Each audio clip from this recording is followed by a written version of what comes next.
கவியரசு கண்ணதாசன் எழுதிய அந்த மாபெரும் வாழ்க்கை தத்துவம். தேவதை படத்தில் இளையராஜா அமைத்த அசாத்தியமெட்டு. வணக்கம் நேயர்களே. தமிழ் திரையுலகில் கவியரசு கண்ணதாசன் மற்றும் இசைஞானி இளையராஜா இணைந்தாலே அங்கே வரிகளும் இசையும் போட்டியிட்டு கொண்டு புதிய காவியங்களை உருவாக்கும். அப்படி 1979ஆம் ஆண்டு வெளியான தேவதை திரைப்படத்திற்காக இவர்கள் இருவரும் இணைந்து உருவாக்கிய ஒரு உன்னதமான தத்துவ பாடல்தான் உல்லாசம் தேடும் உலகம், அதில் உண்மையை தேடும் இதயம் என்ற மாஸ் பாடல். இந்த பாடல் உருவானதன் பின்னணியில் இருந்த சுவாரஸ்யமான அமானுஷ்யமான சம்பவம் என்னவென்றுதான் இன்று நாம் விரிவாக பார்க்க போகிறோம். தேவதை படத்தின் கம்போசிங் நடந்து கொண்டிருந்த போது இயக்குனர் ஒரு ஆழமான சூழலை விவரித்தார். இந்த உலகத்தில் மனிதர்கள் எல்லாரும் ஏதோ ஒரு சந்தோஷத்தை தேடி ஓடிக்கொண்டுதான் இருக்கிறார்கள். ஆனால் உண்மையாகவே பார்த்தால் நிம்மதியும் அன்பும் அங்கே இருக்கிறது என்று யாருக்குமே தெரிவதே கிடையாது. இந்த உலகத்தில் மாயசை சொல்லும் ஒரு பாடல் அங்கு தேவைப்பட்டது. இதை கேட்ட இளையராஜா தனது ஹார்மோனியத்தில் ஒரு அமைதியான நெஞ்சை தொடும் மெட்டை நீட்டினார். அப்போது உடல்நிலை சரியில்லாமல் இருந்த போதிலும் கம்போசிங் அறைக்கு வந்த கவியரசு கண்ணதாசன் இளையராஜாவின் மெட்டை கேட்டதும் புன்னகைத்தார்.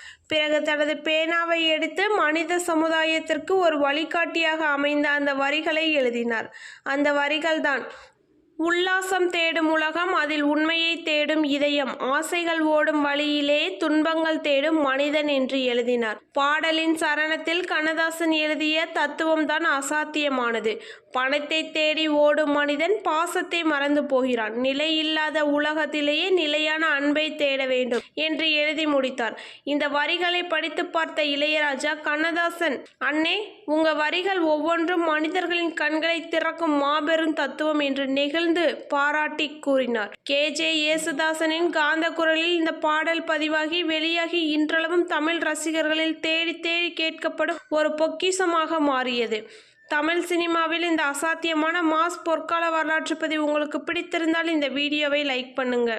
பணத்தை தேடி ஓடும் மனிதன் பாசத்தை மறந்து போகிறான். நிலையில்லாத உலகத்திலேயே நிலையான அன்பை தேட வேண்டும் என்று எழுதி முடித்தார். இந்த வரிகளை எழுதி முடித்ததும் இளையராஜாவின் மெட்டை கேட்டு மிகவும் புன்னகைத்தார் கவியரசு கண்ணதாசன்.